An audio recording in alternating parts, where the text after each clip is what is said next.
And we're live. Let's see if everything is working. That's a good start. Haha! I succeeded at my quest and we can be heard. Welcome Woo! to Weaver Circle, aka the start of the fall season for Weave the Tale. Today we're gonna start Hype Week off with some interviewing of the lovely Leland. Yellow. Hello. Lovely Leland is my nickname. No, I'm just kidding. It's not. Um, Hi, everybody. I am Leland / Leopold the Just, and I'm very excited to be here and talk about this game because I can talk about games I'm running for a really long time. Same. We may have gotten ourselves into a lot of trouble talking for like hours. Yep. Before, but we're gonna stay on topic. Probably not. But today, I'm Nikki, aka Beholder to No One, and I'm gonna be the interviewer of the episode session. Spence should be back tomorrow and interviewing Taylor uh, for some sleepaway. So come back tomorrow at 9 p.m. Pacific time, 12 a.m. Eastern. And then Wednesday we will have some Jackbox. Thursday we have off because we're not competing with Critical Role. Who does? Yeah. Friday at 3:30 we have our session 0 for Sleepaway. Saturday at 7:30 we have some Brensalonia one shot. And then Sunday we are going to binge watch all of episode 1s of last season. So join us for all the festivities this week, and then next week we'll start our lovely actual season for 9 weeks. So now that that's out of the way, right, we are just going to get started with first and foremost, who are you, Leland? Whoa. Existential crisis moment. And Who am I? Whoa. or let me rephrase it maybe in a way that you would understand. What am he doing with him life? What am he doing in him life? That was my question. I feel like that could be a stand-in. That was your question on Twitter. Am doing this right now. Currently, I live in the moment. This is the moment. This is what I'm doing. I do all sorts of shit. But yeah, I am Leland / Leopold the Just, like I said. I started my venture in the tabletop RPG community by making memes. I was on Facebook and followed the I fucking love gaming channel. I can say the F words, right? I can sometimes, occasionally. Okay, well, I said one. I feel like this is one of those hot ones moments where it's like, oh wait, can I cuss on this? You can. You're fine. But yeah, I fucking love gaming. I followed them on Facebook. It was just a meme page about video games, and I was like, wait, gaming, tabletop RPGs. Where are the memes for those? I didn't like complain or anything, but I was like, I'm just gonna, start my own page with blackjack and hookers, and I did. So I started. I fucking love role playing and ran that for a while, and posted a bunch of shit tier memes. A couple obviously probably a little offensive if you go look back too far. If so, I officially apologize on this channel right here. But anyway, we're good. But we're good these days. I actually post very inclusive memes. If I find a meme that it has like uses gendered language for a like GM or something, which you often find him used for GMs and memes, I try to fix it. Try to put forth good in the world with my memeing these days, and play a lot of games on stream. I'm professionally, I guess you could say, professionally. I'm a social media consultant / manager for a couple of different pages. I used to work for Zombie Orpheus Entertainment and the Fantasy Network, but I've since parted ways with them. So you may have seen me post on them for years. And I've worked for Fantasy Grounds for a while. I'm not the only one that works for Fantasy Grounds, but I'm more of kind of a social media assistant to the full-time social media person, Paulette. She's very cool. Check her out. But she and I run their pages, and I also run Audio Dungeons page, which is a it started off as a Facebook live stream and has since moved over to Twitch. They're a D&D 5e homebrew extravaganza, and and they start their new season next week as well, kind of around the same time this one does. But yeah, a lot of fun stuff, a lot of tabletop RPG related stuff. Used to be even the film stuff I did back in the day was all tabletop RPG related films. So I that's pretty mean, much, I guess. it's good stuff, right? Yeah, exactly. It's all encompassing in terms of my life at this point. um, but Um, yeah. so that technically answers the second question, but Oh, what is your I experience in suck. TTRPGs? But you Oh, touched on it, but you didn't actually get into like how you started in tabletop games. yeah, yeah. No, of course. Uh, okay. Well, I mean, obviously, kids play pretend and stuff like that. But and when I was a kid, I would always take it a step further and like even like pass out index cards to my completely non-nerdy cousins and be like, let's write down our special powers that we have like on these index cards. Like I was like unknowingly as a small kid, like making sure everyone had their character sheets in order while we were playing pretend out like in the magnolia tree, of which Mhm. many kids can climb at once. But and Oh, I then didn't that get that sort of until obviously led, yeah, we had palm that trees. sort of led it. Palm trees, yeah. Yeah, magnolia trees here they're so great for climbing. Oh, so wonderful for climbing. But yeah, that was my first LARP arena, was the magnolia tree at my grandmother's house, and it's since, it obviously that, being into a lot of that extra nerdy stuff, I started watching started watching started playing nerdy video games like Final Fantasy and stuff like that, Mhm. and then I saw an episode. I guess I was 12 or something. I'm 34 now, so a pretty good Twinsies. while ago. But yeah, I think I was about 12 or 11 or something, and I saw an episode of I saw an episode of, what was it, Dexter's Laboratory, and Uh, there's a D&D episode in there where he runs D&D for his friends. He's got a GM screen and everything, and I was like, that is the coolest fucking thing I've ever seen in my life. Dexter's Wait a laboratory. second, my friend's dad. I had heard of D&D, right? Because my friend's dad is like an OG, from the 70s. Hmm. And I'd always seen on their like gaming slash bookshelf that was like unimaginably tall down in their den, D&D stuff, and I was like, oh, that's cool. What is that? Then a game? And then of course I saw that episode of Dexter's Lab, and I was like, oh, that's it. That's that game on the shelf. And I was like, Mr. Roger, please run this game for me. And the game was pretty cool. It was me, my other friend who's 12 years old, and his little brother who was 5 years old, and we had to fight some goblins on a bridge. And ever since then, I started going to like a game store Hmm. to play Magic, and because I played Pokemon and Magic as well, I kind of around that time, and I went to a game store to play Magic, and then the guy I was playing Magic with was like, "Yeah, 3.0 D&D just came out.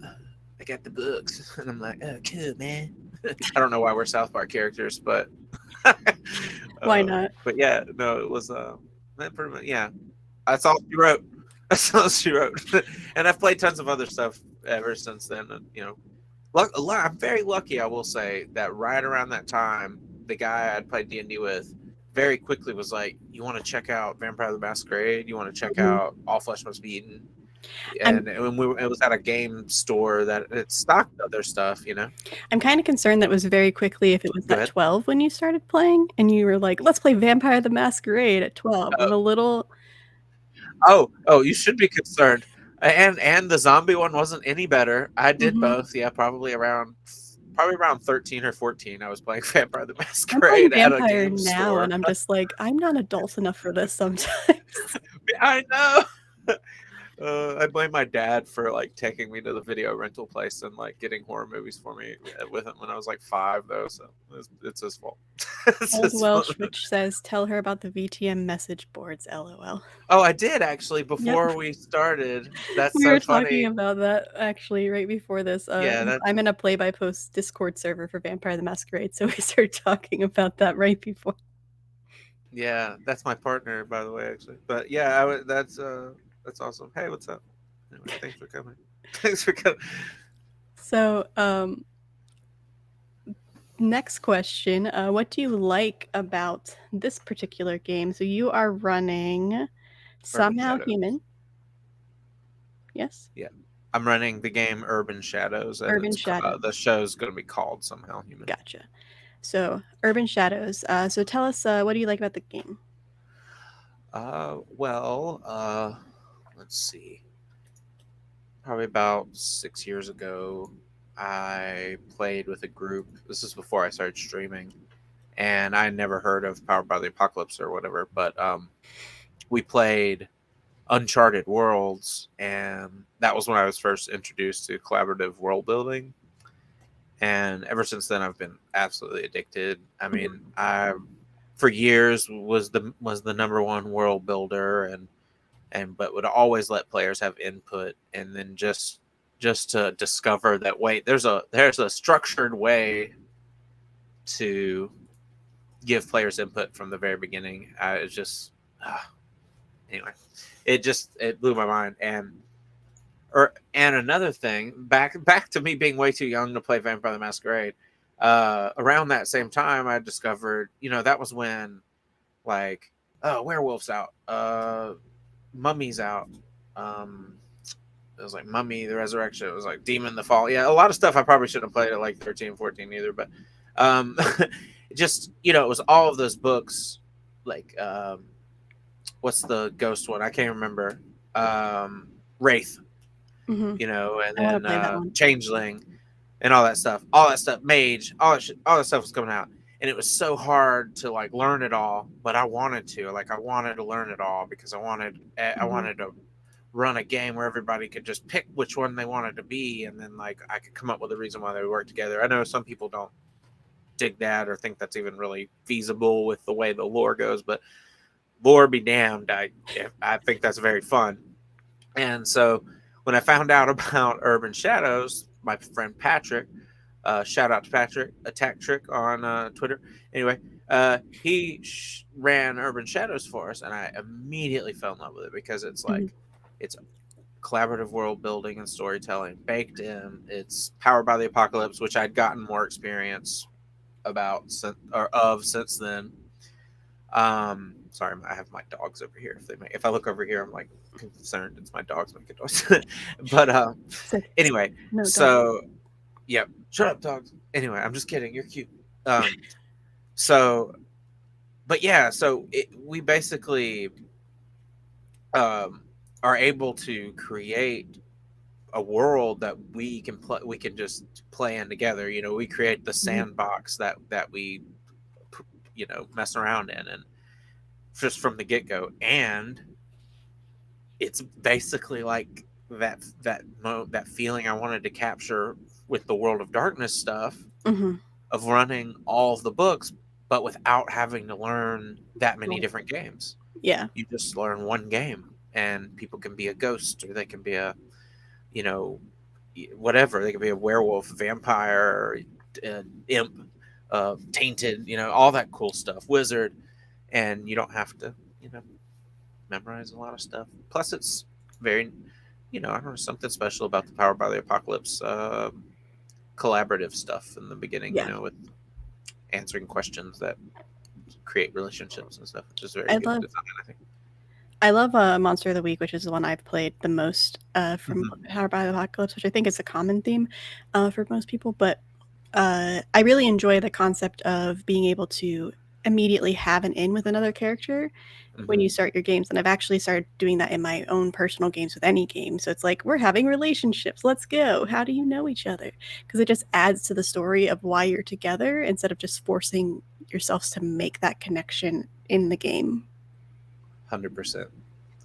which Uh, in Monster of the Week it led to my character getting married. So I mean that works. It started with a crush, ended in marriage, went weird places after that I won't spoil. But you know, yeah, there's this kind of OSR post-apocalyptic game I run called the Mutant Epoch, and it's definitely not baked in there. But every time I start, we roll up because it's a random character generation. But after those characters are rolled, I take a moment and I come up with a few questions for each character, and I say, pick a person that this relates to, or pick a person to answer this question for you, whichever way you want to do it, and it always just creates some amazing bonds right out of the gate.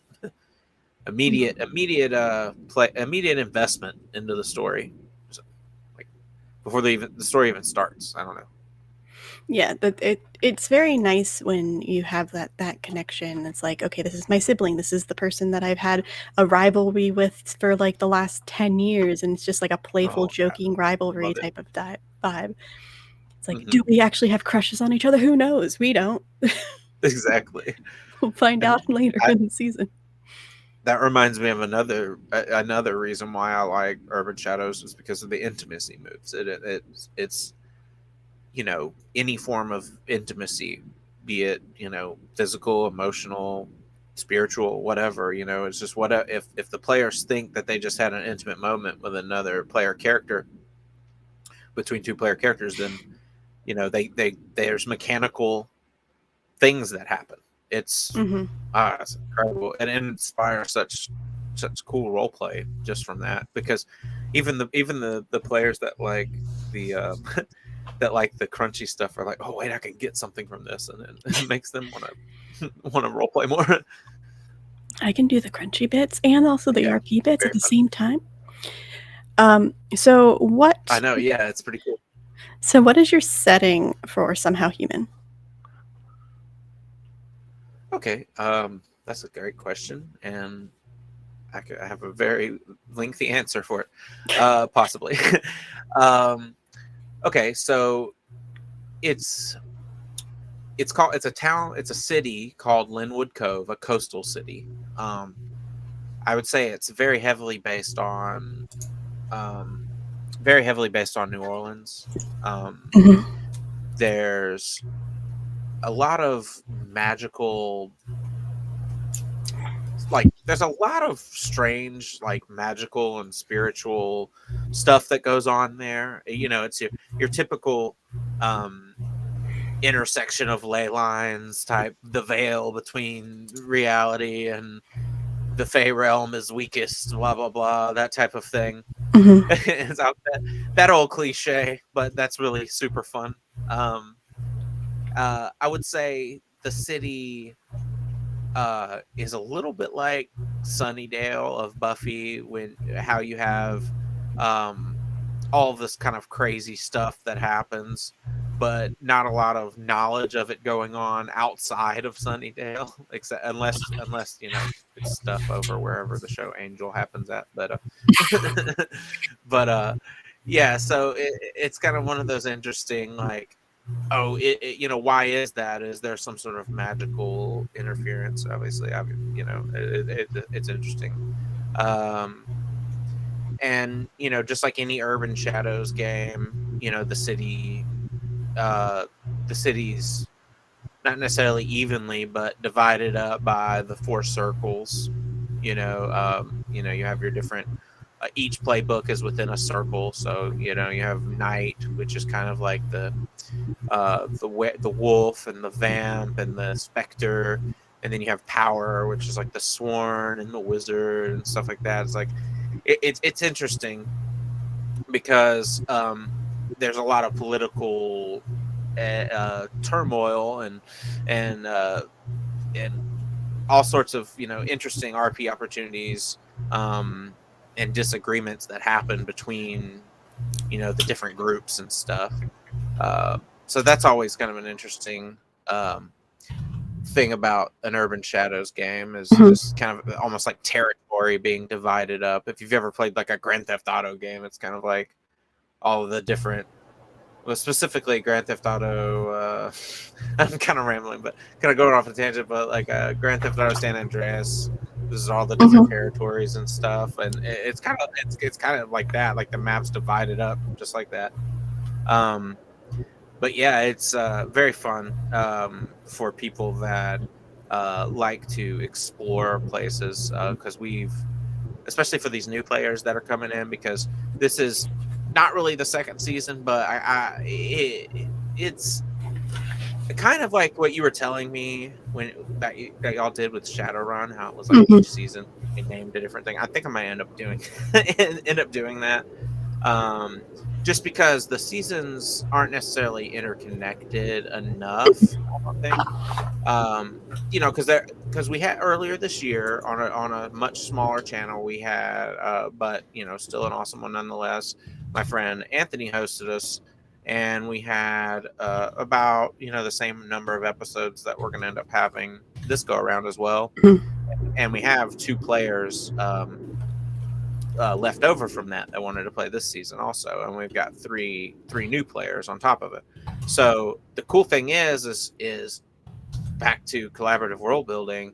I've had two groups essentially collaboratively world build on top of each other. Actually, three, because I have my voice. So I don't know why I went up so high that when I said that, but but You're that actually, shocked. yeah, actually three, because my home group, I ran Urban Shadows for them first, and one of the NPCs, because there's in Urban Shadows games, there's NPCs called anchors, and they're like kind of like the main NPCs of the city, that just to kind of establish who people are going to interact with, like, and one of the main ones is my partner's old character that she played, Tori, this badass like hunter who actually owns a bar now in this game. So and a couple of the locations were what those players came up with, and I threw them in there from the other Discord channel I had to basically pad the amount of locations we had, to add more locations. So it's kind of in a roundabout way added stuff, and then we just had our session 0 last night. Or was it last night? Night before last? I can't remember. And we just had, and we basically had three more people come in and create a bunch more locations. So um, yeah, there's lots of really cool places to explore. I'll just highlight a couple if that's okay. Sure, go If you for it. think, okay. Okay, just a couple of the really particularly funny ones. Well, okay, the bar I was talking about is called the Lodge. Mhm. Um, it's the official gathering place for like hunters and veterans in the city. Sometimes aware come there. That's another one of the playbooks. That's like a human that's just like familiar, like aware of all the supernatural goings on and stuff, and has influence. Um, but yeah, so it's like a hub for like meetings, sharing information, parties even. But yeah, it's off the beaten path, over by a river, Mhm. and people just park out, uh, you know park in like the various alleyways around, and go in and enjoy themselves. But yeah, it's owned by the NPC Tori, who I was talking about earlier. That's a pretty cool place, considering last last season, quote unquote, some Winter Court Fae were looking for fugitives, and they kind of the amount of force that they used to try and get those fugitives was a bit much for Earth standards, and they ended up completely freezing this bar, and so it's heavily damaged. There's all sorts of like probably mold growth and stuff now from all the thawing of water and thawing of the ice and stuff. So that's going to be an interesting thing that's going to have to be tackled this season. So the lodge is in severe disrepair at the moment. um, Just needs a few upgrades, that's all. Yeah. And there's Tiny Pete and Tobean's Pet Supply. Anytime dare. This is written by our player Cat, who actually was in last season and is going to be in this one as well. He says, anytime, day or night, you'll find a rather large tortoise-shelled Maine Coon or a shaggy yet coiffed German Shepherd at the register. They're a married couple, and they run this pet store that has like magical pet supplies as well as regular human pet supplies. And yeah, it's pretty awesome.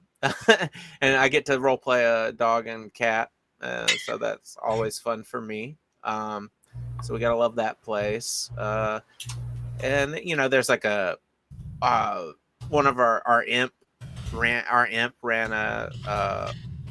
a PC bong like cyber cafe Hmm.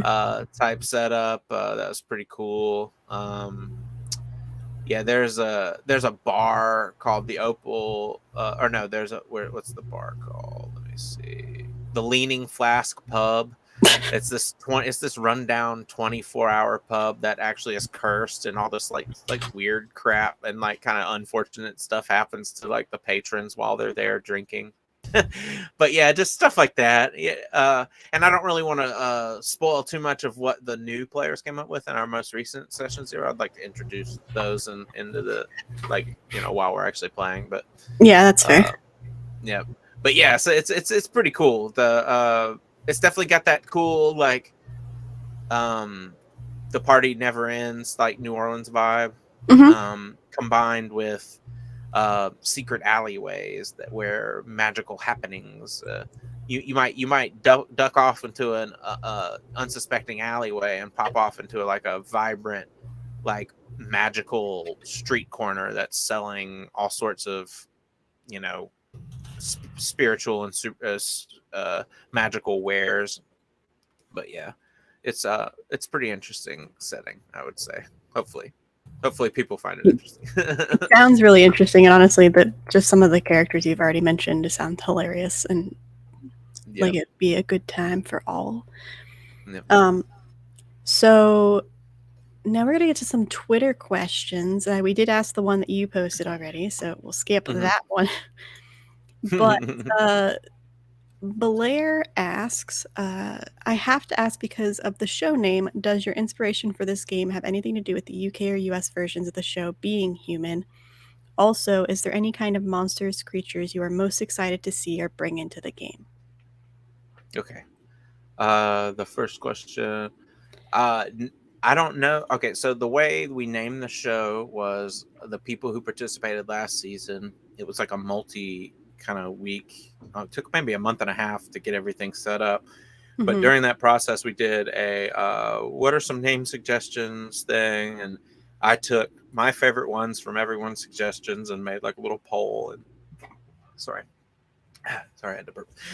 And everyone voted, and that was the one that they went with. So I'm not sure if that's what Brian, the guy who played the imp, I'm not sure if that's what he had influence from or not. But I'm not against I'm not against it being similar because the show and this show are very similar. Hmm. I've seen both versions, the UK and the US version.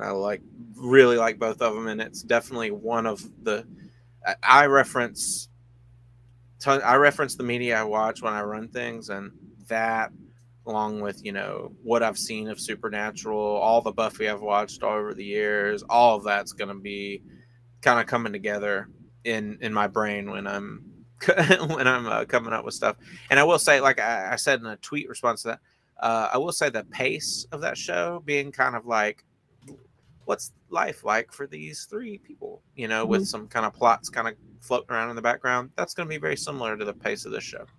It's going to be a slice of life deal because a slice of life in a very weird town with some very cool characters, uh, and some major stuff can happen at any moment. Because that's one thing about Urban Shadows. It says for the MC to always make the characters feel like their life's a little bit on edge.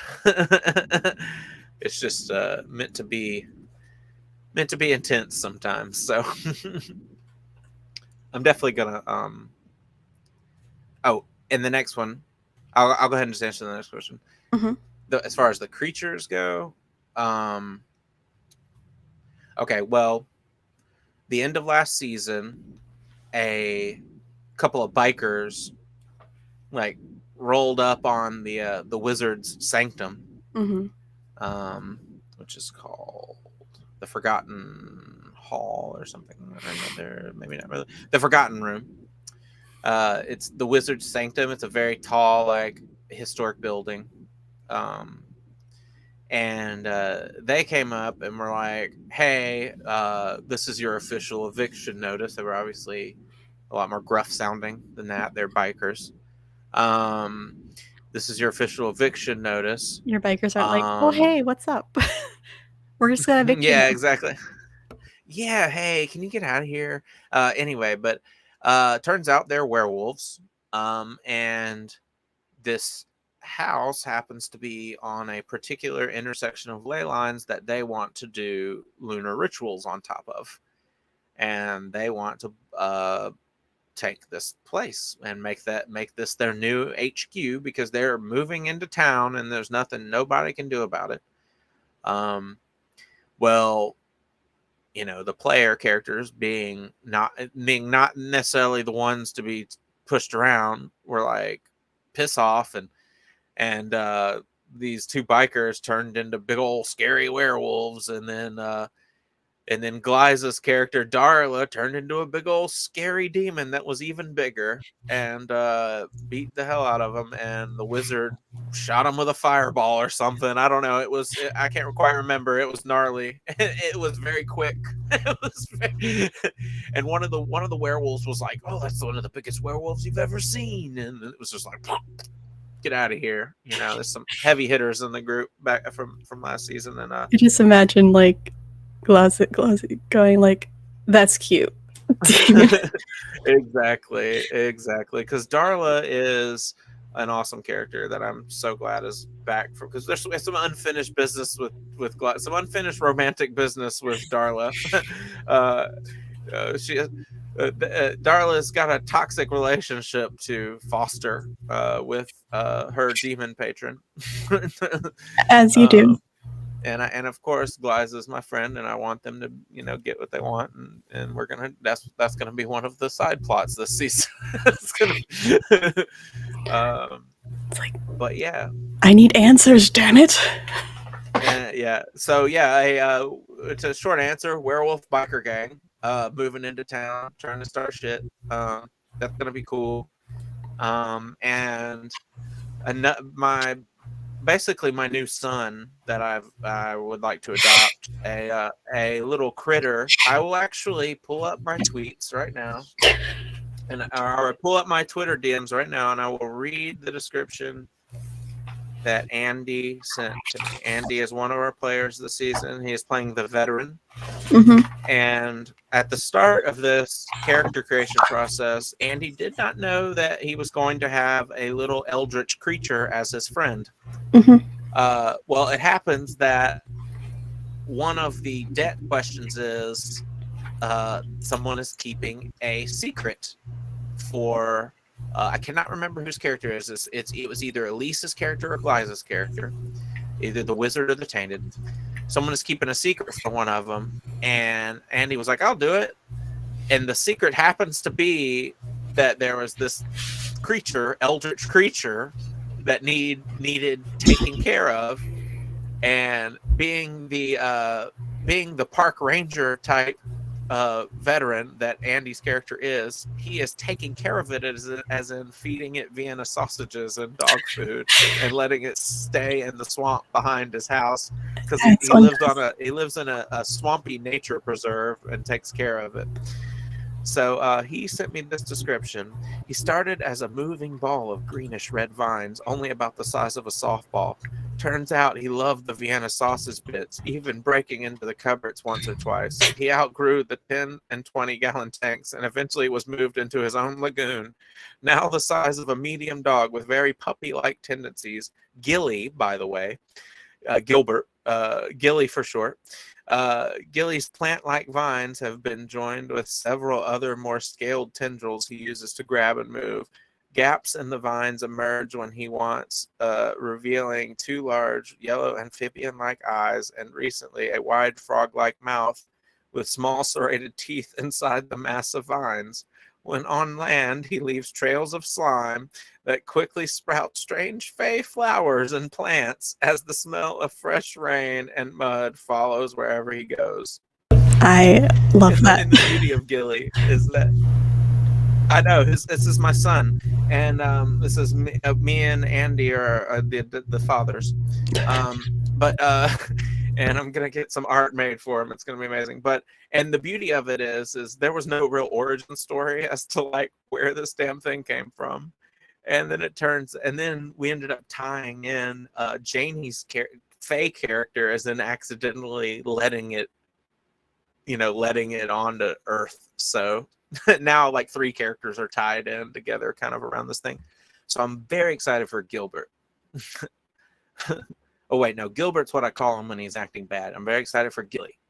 Uh, That's gonna be very fun. I love the name because that was actually my grandfather's dog's name, and she was one of my favorites. So I was Oh like, really? That's "Oh, so sweet. yay!" Um, Oh, that's so sweet. so the I love that. next question is from Constance Turner. Mm-hmm. Uh, I know what her. does the That's world my partner. development process look like? The world development process. Okay. Yes. Okay. So a couple of things.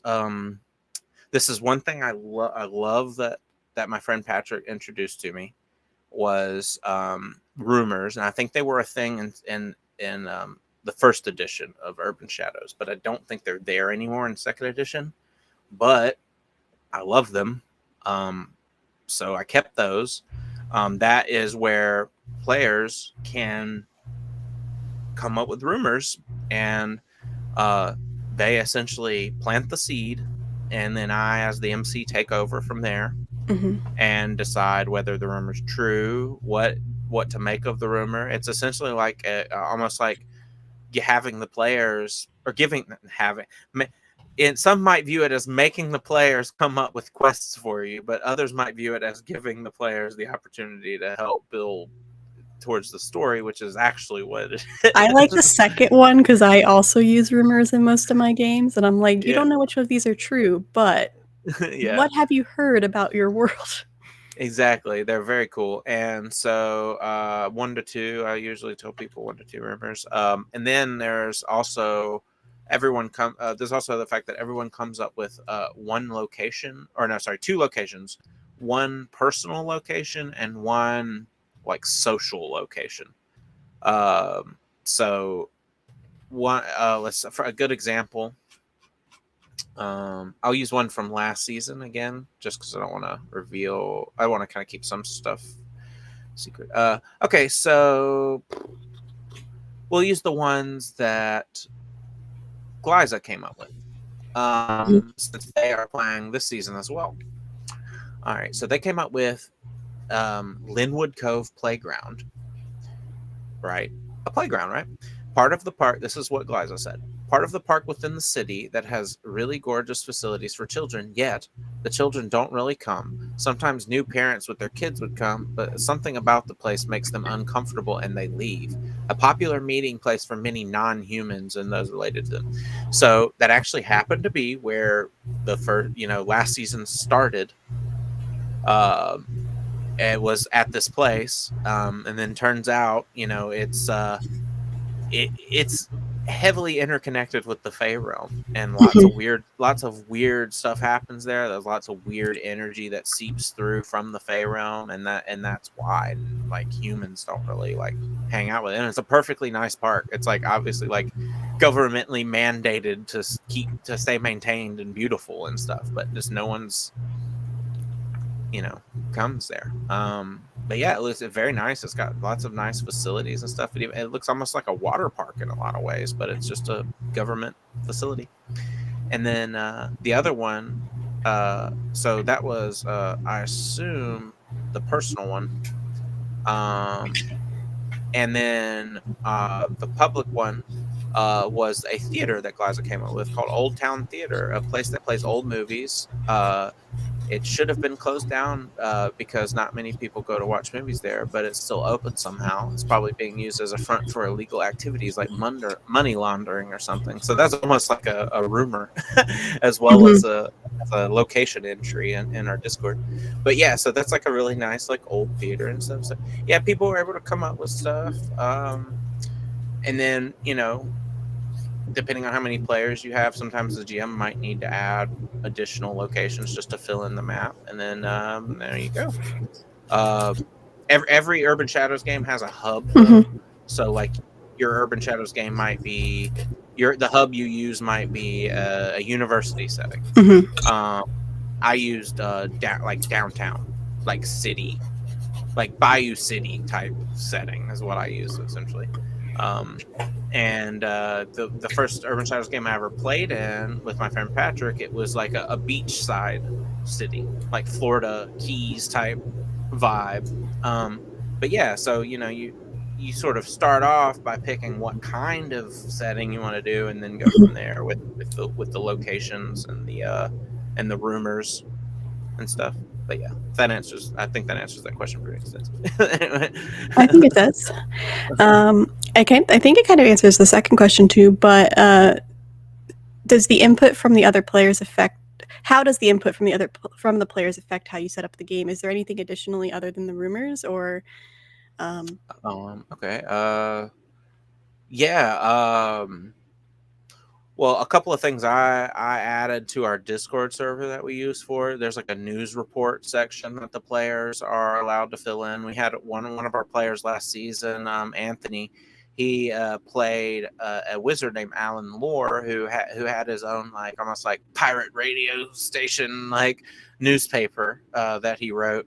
Um, and so that was kind of cool. He wrote a few like news reports that can be a kind of an additional way to do it. Also, Mhm. just powered by the apocalypse. Every single time you roll or use a move, it's a collaborative Mhm. storytelling experience It's one thing with the player. I Yeah. love about Power by Apocalypse. Like you can come up, especially magic. It took me so long to actually grasp how magic worked, and I'm assuming it works as similar as Monster of the Week, but just Hmm. like I love the concept of you could basically say I want to do anything that's magical, and they just say it's use magic or big magic with Monster of the Week specifically, but they just say how Hmm. difficult it is to do it. And then Yeah. the dice determine if you succeed. So it took me forever to like grasp that concept. I'm like, can I heal? They're like, yes. I'm like, can I do fire? They're like, yes. I'm like, can I do? They're like, yes. Jesus, you could do all of the things. You just have You to can do like it all has to the make things. sense. It's just the GM tells you how hard it is based on the situation, really, and I love that too. Yeah, it's very open ended. That's one of my favorite things about Mage the Ascension is Mhm. it very easy to just make up your own spells as long as you're combining the right spheres of magic or whatever. But yeah, just being able to make up your own stuff. In this game, it's a little more the spell options are a little more specific. Um, like the wizard has like a list of like 7 different spells, but then the wizard also has a move called Let It Out, which is what every class has, Mhm. and it lists 4 things that the wizard can do that are very open ended. Mm. So like can create it might even say like can create a small magical effect or something like that. You see what I mean? So it'd be like extremely open ended as well. Not quite as open ended as maybe Monster of the Week though. I do really like that though. That's awesome. Yeah, like my favorite one is the teleportability. Hmm. My when I cast shield at one time, I got a 12 plus and I had the advanced move that it did something extra that the GM decided. So the Hmm. 12 plus decided that we were in a plane crash at the time, so it decided we were being teleported. So my girlfriend and I in game teleported home Oh, in that's the so middle sweet. of this plane crash, leaving everybody else there, and we're like, "What the heck is happening?" But that meant that my character learned how to teleport, and if she used magic, which was easier, she could teleport Uh-huh. to her girlfriend, her bedroom, or her sister Yeah, with use magic. But if it's anywhere else, because she wasn't as familiar with it, she had to use big magic, which took like a ritual and like an hour to set up and prepare. that's very cool. So So yeah, you have like your hubs almost that are yeah, nodes that you can go back the, and forth there was to. a That's cool. very awkward episode where I teleported so many times just to try to get away from Homeland Security for some reason. We don't Oh need to know Lord. why. Oh no! I didn't do anything wrong technically. It's funny. Yeah, the first time I played Masks, like we were in a plane that was being shot down, and my character was like a super strong, like super tough, like indestructible type, like the Thing type character. And I just busted. I didn't have teleport, but I just busted a hole in the plane and jumped out and landed in some water. I mean, it does the job. And what was funny, the first time that she teleported, I was so panicked in character and out of character. Like, I just called 911 instead of, like, thinking that, hey, I should just teleport back. And, Oh no! that may have led to some problems, because then I teleported back, and then the phone call for 911 was in LA, but the plane that I was supposed to be on was in Cleveland, Ohio. Yep. And, Oops. the DM's like, "It's funny that you just teleport and you don't remember that you can teleport." Like, "Oh shit, right, I can teleport." Teleport Oh back. no! Oh, that's so good. Oopsie. Yeah, I'm excited to see how magic gets used in this season because we've got another. Our wizard this season is a descendant of a stage magician, like a famous Ooh. stage magician. So I'm excited to see how that goes. That'd be really interesting to see, especially if they do it like it's a stage magician act and they purposely try to make it look Mhm. fake, Yeah, basically. that would be neat. Yeah. They're like, Well, "I'm the gonna thing reach about in this hat and pull out a bunny." It's like, "How did you do it?" "A wizard never tells." yeah, even though her character is trying to like get away from that, and her parents want her to be a stage magician, but she's like, no, I want to use my magic for good, and it's like this whole thing.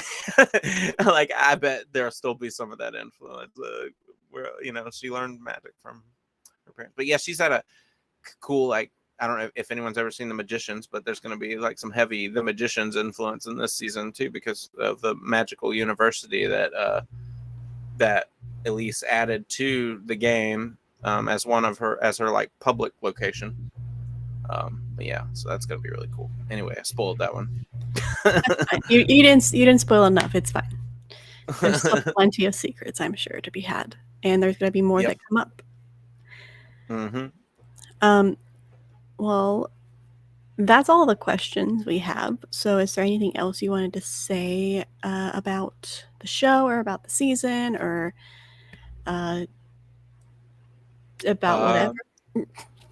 Uh, just I've done this a lot with a lot of different groups, and I've sometimes I can tell if a group's gonna have good chemistry and if a group doesn't, and I definitely get awesome chemistry out of this group. So hopefully, if anyone's gonna be watching, you'll get to see some awesome fucking RP and world building and on the fly world building and on the fly storytelling. And the pace may not be all that fast at first, but once it picks up, it's going to be wild if it's anything like last season. Because just to touch on a little bit of what happened last season, there was a that playground I was talking about earlier. They ended up getting sucked into a freaking portal in that playground and ended up in the Fey realm. And there was a magical maelstrom just sort of trotting along in a field, like in circles, like minding its own business. And the group here learns from, this is going to sound completely crazy out of context, but learns from a magical cat that they can just jump into it and surf their way back to Earth. And so the group listens to the cat and does that and gets back to Earth. A couple episodes later, they find out that Maelstrom just wrecked a couple of different Fey cities completely, and now the Fey were after them. And the season ended with them being told by the Fey that they have to stop this thing before it destroys another city in the Feywild.